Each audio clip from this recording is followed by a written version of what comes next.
Hello guys, क्या हाल चाल आप सभी की। काफ़ी ज़्यादा रिक्वेस्ट आ रही थी to cover the Pakistan tour of South Africa, तो आप सभी के डिमांड पे पेश हुआ आप सभी के सामने पहले T20 आई के एनालिसिस वीडियो के साथ, जहां पे हम जानते हैं पाकिस्तान का क्रिकेट पूरी तरीके से तहलका मच चुका है। कप्तानी बदल चुकी है, प्लेइंग 11 बदल जाती है, स्क्वाड हर सीरीज़ के बाद बदल जाता है। वहीं साउथ अफ्रीका ने भी कुछ ऐसा ही अप्रोच रखा है। जब से ये T20 वर्ल्ड कप का फाइनल हारे हैं, उसके बाद से बहुत ज़्यादा स्क्वाड बदल गया है और बहुत सारे प्लेयर्स ऐसे भी हैं जो कि अवेलेबल नहीं है due to their Sri Lanka tour. तो श्रीलंका वर्सेस साउथ अफ्रीका दो टेस्ट मैच की सीरीज़ चल रही है, तो उसके कारण बहुत सारे साउथ अफ्रीकन प्लेयर बिजी रहने वाले हैं और ट्रैवल करके आ भी सकते हैं। बट यहाँ पे पूरा वर्कलोड मैनेजमेंट करने की वजह से यहाँ पे पूरी नई टीम देखने को मिलेगी, जहाँ हेनरिक क्लासन लीड करते हुए नजर आएंगे T20 टीम को फॉर साउथ अफ्रीका। वहीं पे यहाँ पे आपको देखेंगे मोहम्मद रिजवान लीडिंग दी पाकिस्तान टीम। तो चलिए करते शुभारंभ इस गजब के एनालिसिस वीडियो का। Match prediction, team news, fantasy tips, grand league और स्मॉल लीग के बेस्ट चॉइसेस, सब कुछ कवर करेंगे एकदम रोमांचक तरीके से। 3 वनडे मैच है होने वाले हैं इसके बाद, और फिर 2 टेस्ट मैच भी हैं और 3 T20 हैं। तो डिसीजन तो यहाँ पे बनेंगे और यहाँ रिजल्ट भी आने बनेंगे और बड़े बड़े स्कोर भी देखने को मिलेंगे साउथ अफ्रीका से। बढ़ते हैं आगे, क्या कुछ कवर करने वाले हैं हम। सबसे पहले देखेंगे हॉट टॉपिक्स, जहां बात करेंगे match preview, team news, expected playing 11, pitch and ground report, player stats, fantasy cricket tips, grand league और स्मॉल लीग की best choice, and finally my prediction section में मिल जाएगी आपको मेरी final team based on my complete research and complete analysis. 3 से 4 लोगों की मेहनत लगती है पूरी इस एनालिसिस वीडियो को बनाने में, तो वीडियो को लाइक ज़रूर से कर लीजिएगा। और अगर आपने चैनल को अभी भी सब्सक्राइब नहीं किया तो फटाफट से चैनल को सब्सक्राइब कर लीजिएगा। टॉप राइट कॉर्नर पे दिखेगा आपको मेरा टेलीग्राम चैनल का लोगो, तो फटाफट से टेलीग्राम चैनल भी ज्वाइन कर लीजिए। अगर कोई भी अपडेट चाहिए और कुछ भी मिस नहीं कर रहे हैं क्रिकेट रिलेटेड, तो वर्ल्ड वाइड जो भी कुछ चल रहा होता है वहाँ पे सारे अपडेट मिलेंगे आपको।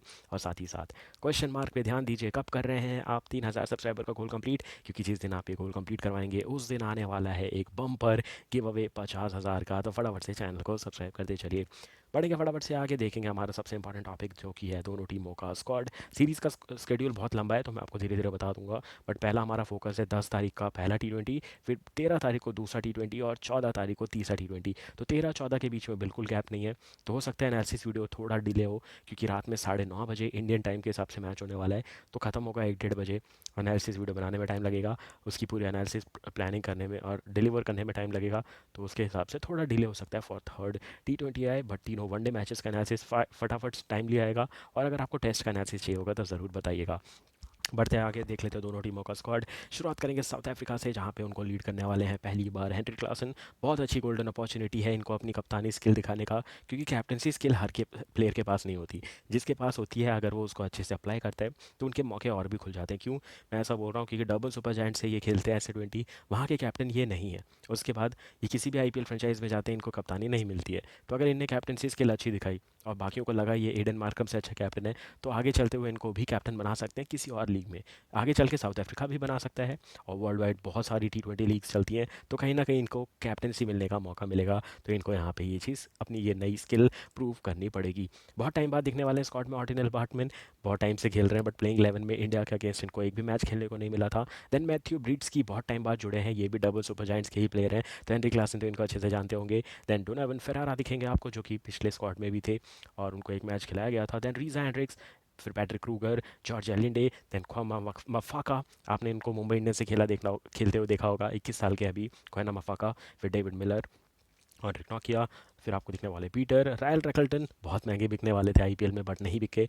उसके बाद तबरे शमसी, देन एडिल शिमेल एंड रासी वांडरडूसन। रासी वांडरडूसन सिर्फ 50 ओवर खेल रहे थे और टेस्ट खेल रहे थे। यहाँ भी सरप्राइज था कि उनको वनडे और टेस्ट के अलावा अब T20 में भी ट्राई किया जाने वाला है, तो ये बहुत इंटरेस्टिंग चीज़ है। क्योंकि हमने देखा था 2021 और 22 का जो T20 वर्ल्ड कप था, वहाँ बहुत अच्छा खेला था रासी वांडरडूसन ने इन T20, और उसके बाद इनको स्क्वाड से बाहर कर दिया था। वो भी एक बहुत बड़ा सरप्राइज था, और साउथ अफ्रीका को चोकर्स कहने का वहीं से सिलसिला जारी हुआ था, जहाँ ईजिली वो पाकिस्तान को सेमीफाइनल हरा सकते थे, बट नहीं हारा पाए थे उस शारजाह के वेन्यू पे। तो वहाँ से लेके 2024 तक अभी तक चोकर्स का टैग लगा हुआ है इनके ऊपर। क्यों? क्योंकि सेमीफाइनल में हारते हैं, फाइनल में हारते हैं, बड़े स्टेज में हार जाते हैं। बट इनने अभी कुछ तो अप्रोच अलग सोचा है और कुछ डिफरेंट ट्राई कर रहे हैं, जो कि पॉजिटिव भी है, बट उनमें बहुत सारे नेगेटिव है। नेगेटिव क्या है? कागिसो बाडा, ऑनरिक नोकिया बहुत टाइम से साथ में नहीं खेल रहे। फिर अभी आप देखो, अभी ऑनरिक नोकिया वापस आ गए हैं तो मार्को येंसन नहीं है सीरीज़ में। फिर अगर आप देखो तो T20 में ट्रिस्टन स्टब्स कितने ज़्यादा पॉपुलर प्लेयर हैं, बट अभी वो टेस्ट खेल रहे हैं तो वो भी अवेलेबल नहीं है। फिर केशव महाराज बॉलिंग में थे, अब वो केशव महाराज बाहर जा चले गए हैं, तो तबरेज शमसी आ गए। तो तबरेज शमसी, केशव महाराज ने साथ में बॉलिंग नहीं की है। फिर ऑर्टिनल बैट्समैन बाहर बैठे हुए हैं, मार्को येंसन है नहीं। फिर ऑनरिक नोकिया आते तो उनके पास बॉलिंग लाइनअप खुद से संभालनी होती है, तो ये थोड़े बहुत अवेलेबिलिटी की बात बोल लो या फिर मैनेजमेंट की बात कर लो, तो ये थोड़ा ख़राब चल रहा है साउथ अफ्रीका से। सेम गोज़ विद पाकिस्तान, जहाँ पे उन्होंने सोचा भाई ये टीम बेकार है, पहले तो टीम बदल दो, फिर पाकिस्तान क्रिकेट बोर्ड ही ख़राब है उनको बदल दो, हेड सेलेक्टर बदल दो, सबको बदल दो, सब बेकार है। यही चल रहा है 2-3 महीनों से पाकिस्तान में। तो इनका अगर मैं स्क्वाड की बात करूँ तो मोहम्मद रिजवान इनके कैप्टन और विकेट कीपर है, अब्बास अहमद है इनके पास, दिन बाबर आजम, हारिस राउफ बहुत अच्छे फॉर्म में दिख रहे हैं वाइट बॉल से, दैन जैन आबाद खान, फिर आपको दिखेंगे उमैद अब्बास अफरीदी, फिर आपको मोहम्मद हसनैन दिखेंगे, फिर है इरफान खान, उबैन बिन यूसुफ, सैयम आयूब, फिर आगा सलमान, शाहिन अफरीदी, सैयम अक्यूब, फिर तैयब ताहिर एंड उस्मान खान जो कि विकेट कीपिंग कर सकते हैं, और इनके पास हिटिंग एबिलिटी बहुत अच्छी है। और यहाँ पे फिर से बहुत सारे प्लेयर मिसिंग है। फ़खर जमान को बाहर कर दिया पूरी तरीके से, और चाचू को भी बाहर कर दिया गया है, इफ्तिकार अहमद को। और हम जानते हैं बड़े बड़े प्लेयरों को अब पूरी तरीके से टाटा बाय बाय कर चुकी है पाकिस्तान की team from the T20 squad. तो ये था दोनों टीमों का स्क्वाड। बढ़ते हैं फटाफट से आगे, देख लेते हैं कि किस प्लेइंग 11 के साथ उतर सकती हैं दोनों की दोनों टीम्स। तो पहले शुरुआत करते हैं पाकिस्तान से, जो कि ट्रैवल करके पहुंच चुकी है साउथ अफ्रीका में। तो इनके पास है मोहम्मद रिजवान जो कि ओपनिंग कर सकते हैं उमैर यूसुफ के साथ, उसके बाद आगा सलमान, बाबर आजम, उस्मान खान, इरफान खान, अब्बास अफरीदी, शाहिन अफरीदी, देन आपको दिखेंगे साइफियान मुकीम, मोहम्मद हसनैन और हारिस राउफ। यहाँ पे नासिम शाह नहीं है तो उनकी जगह एक रिप्लेसमेंट चाहिए था, तो मुझे लग रहा है मोहम्मद हसनैन की जगह बन जाएगी इन दी प्लेइंग 11। तो ये हो सकती है प्लेइंग 11 फॉर पाकिस्तान। बात करेंगे साउथ अफ्रीका की, तो यहाँ पे इंडिया के अगेंस्ट 3-1 से हारे थे अपने होम वेन्यू पे। पहला वनडे डरबन में ही हारे थे, यहाँ भी पहला T20, माफ़ कीजिएगा दोनों T20 डरबन में ही है, तो यहाँ पे इनकी प्रिपरेशन हमेशा से अलग होती है। क्विंटन डिकॉक को मिस कर रही साउथ अफ्रीका, ये बहुत बड़ी बात है, क्योंकि वो ऐसी स्टेबिलिटी देते थे ओपनिंग में जो कि अब तक उनको एक ऐसा स्टेबिलिटी देने वाला ओपनर नहीं मिला है। यहाँ पे रॉयल रिकल्टन ओपनिंग करने वाले हैं विद रीजा हैंड्रिक्स। 3 नंबर पे आते हुए नजर आएंगे आपको रासी वांडरडूसन, क्योंकि एडन मार्क्रम नहीं है। देन जॉर्ज एलिंडे दिखेंगे आपको, फिर हेनरिक क्लासन दिखेंगे, डेविड मिलर दिखेंगे, पैट्रिक क्रूगर, ऑर्डिनल बार्टमैन और ऑन्ड्रिक नोकिया हो सकते हैं साथ में खेल जाएं। देन आपको दिखेंगे Tabraiz Shamsi's handling the spin department, and Nqaba Peter दिखेंगे आपको जो कि मीडियम पेस बॉलर है। तो इस प्लेइंग 11 के साथ साउथ अफ्रीका उतर सकती है। और अगर मैं आपको करंट फॉर्म बताऊं, तो पाकिस्तान ने वर्ल्ड कप के बाद से 2 T20 सीरीज़ खेली है। ऑस्ट्रेलिया को उनने वनडे सीरीज़ में 2-1 से हरा के बहुत बड़ा सेलिब्रेशन किया था, बट उसके बाद जब T20 सीरीज़ हुई, ऑस्ट्रेलिया ने 3-0 से क्लीन स्वीप कर लिया और एक भी वनडे मैच नहीं जीतने दिया था पाकिस्तान को। तो उसको कवर अप करने के लिए क्या करती है पाकिस्तान, चली जाती है जिम्बाब्वे, जहाँ 3 मैच की T20 सीरीज़ में 2-1 से जीत के आती है।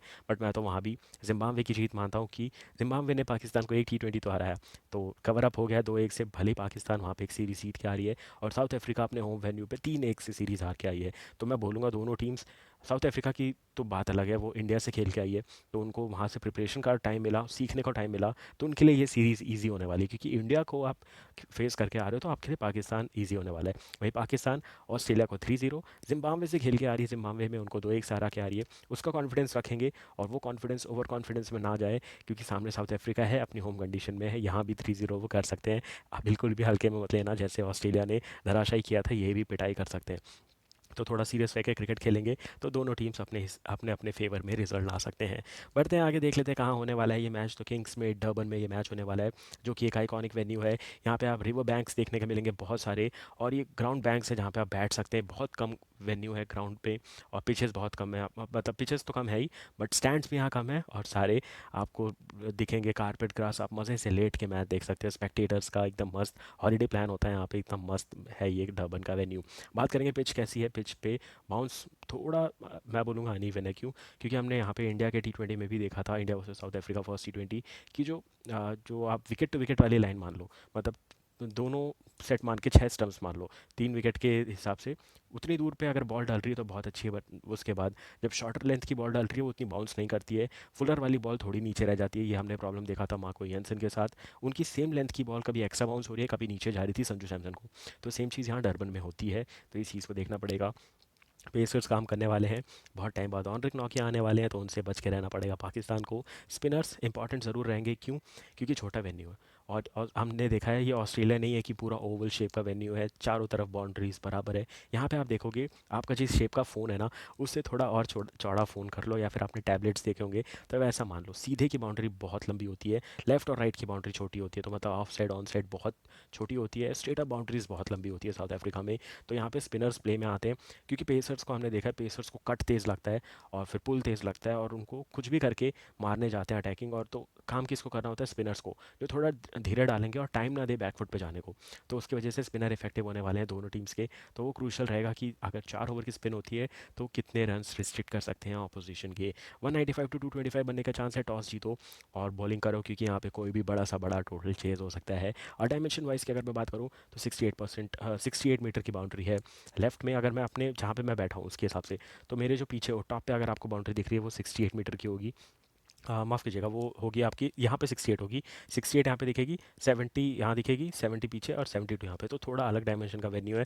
और ये ऐसे पिच है, तो पिच भी आपको अगर नहीं समझ में आ रही तो मैं आपको डिटेल में बता दूँ, तो ये समझ लो कि स्टेटर बाउंड्री 70 और 72 मीटर की है। एक साइड की बाउंड्री 70 और एक साइड 68 मीटर देखने को मिलने वाला है आपको। तो ये होगी पिच एंड ग्राउंड रिपोर्ट। बढ़ते हैं फटाफट से आगे, देख लेते हैं कि करंट फॉर्म क्या लेकर के आ रहे हैं दोनों टीम्स के प्लेयर। तो साउथ अफ्रीका ने 3 T20 मैचेस खेले थे, 4 T20 मैचेस खेले थे और इंडिया से 3-1 से हार के आ रहे हैं।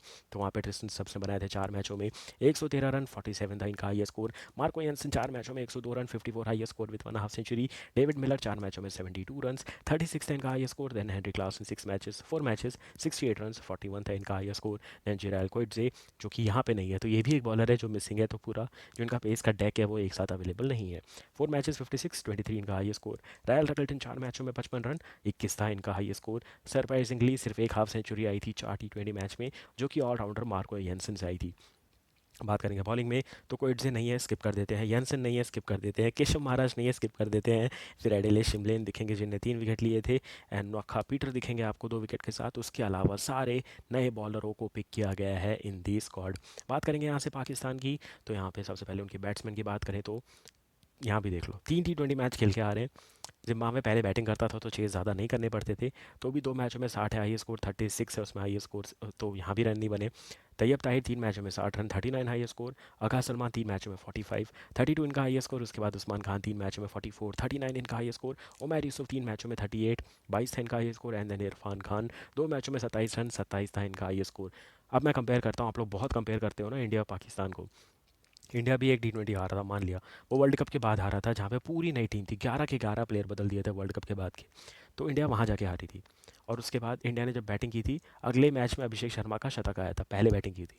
पाकिस्तान ने क्या किया, बस मैच जीतने जाते हो भाई, हम लोग वहाँ पे स्टेटमेंट देने जाते हैं कि हमने जिम्बाब्वे से मैच खेल लिया, ब्रॉडकास्टिंग से पैसा गया, तो उनको फाइनेंशियली हेल्प हो गई जिम्बाब्वे को 5 T20 खेल के।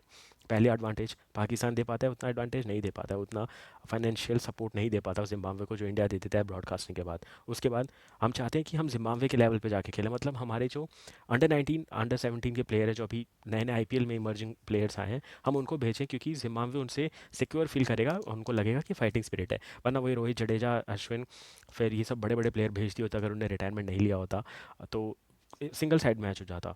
तो पाकिस्तान क्या करता है, अपनी बेस्ट टीम भेजता है, और उसके बाद किसी भी मैच में पहले बैटिंग नहीं की पाकिस्तान ने, कि अपने बैटिंग को टेस्ट किया जाए। इंडिया ने वहाँ पे भी यंगस्टर्स के सामने पहले बैटिंग करके 200 बना के वहाँ पे एक स्टेटमेंट दे दी कि भाई इंडिया और जिम्बाब्वे में डिफरेंस है। बट यहाँ पे पाकिस्तान जिम्बाब्वे में डिफरेंस नहीं है, दोनों कोई आईसीसी टूर्नामेंट रीसेंट पास्ट में नहीं जीते।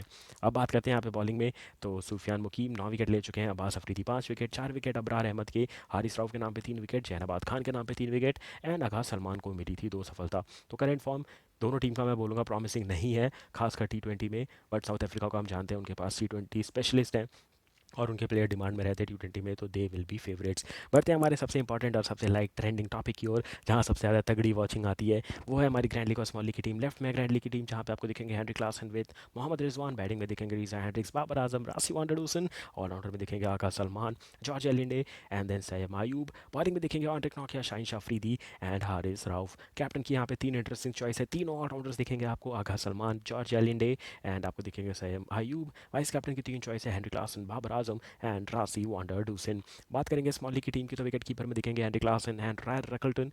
मैंने रिजवान को नहीं रखा है, क्योंकि उनको जब पेस दिखेगी ना भाई, हर बॉल लेग में नहीं खेली जाती, ऑफ के शॉट्स ही नहीं है वहाँ पे रिजवान के पास, तो हो सकता है वो पहले मैच में जल्दी आउट हो जाए।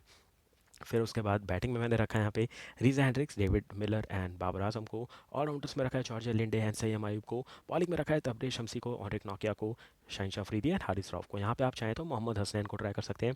और याद रखिए रात में 9:30 बजे होगा मैच, 9 बजे टॉस होगा, 9:15 पे इसकी फाइनल टीम मिल जाएगी आपको। तो final toss and team update ज़रूर से देख लीजिएगा। प्लेइंग 11 में कुछ भी चेंज होगा तो यहाँ टीम बदलेगी, तो वो बिल्कुल भी मिस मत करिएगा। इसीलिए चैनल को फटाफट से सब्सक्राइब करके बेल नोटिफिकेशन प्रेस कर दीजिए, क्योंकि अगर मैं कोई भी शॉर्ट्स अपलोड करूँ, वीडियो अपलोड करूँ, तो आपको नोटिफिकेशन सबसे पहले मिले। कैप्टन की यहाँ पे 3 चॉइस है, रीस Hendricks, David Miller and George Linde. Vice captain की 3 चॉइसेस दिखेंगे आपको यहाँ पे नीचे, हरिक नॉकिया, शाहिन अफरीदी एंड हारिस रऊफ। फटाफट से टीम बना करके रेडी हो जाइए। आप सभी के रिक्वेस्ट पे ये वीडियो निकाले मैंने, वरना तो मैंने एक टाइम पे सोच लिया था कि सिर्फ बीजीटी चलने दो और अभी जो बिग बैश लीग आएगा वो कवर करेंगे, बट इसकी काफ़ी ज़्यादा रिक्वेस्ट आ रही थी, तो ये मैं लेकर के हाजिर हूँ आप सभी के लिए। अगर आपको कोई और भी बायलैटरल सीरीज चाहिए तो आप कमेंट सेक्शन में कमेंट करके बता सकते हैं। तो इसी के साथ समाप्त करते हैं इस एनालिसिस वीडियो को लाइक कीजिएगा, चैनल को सब्सक्राइब कीजिएगा और बेल नोटिफिकेशन ज़रूर से प्रेस कीजिएगा। मिलूंगा बहुत जल्द, तब तक के लिए take care and bye bye.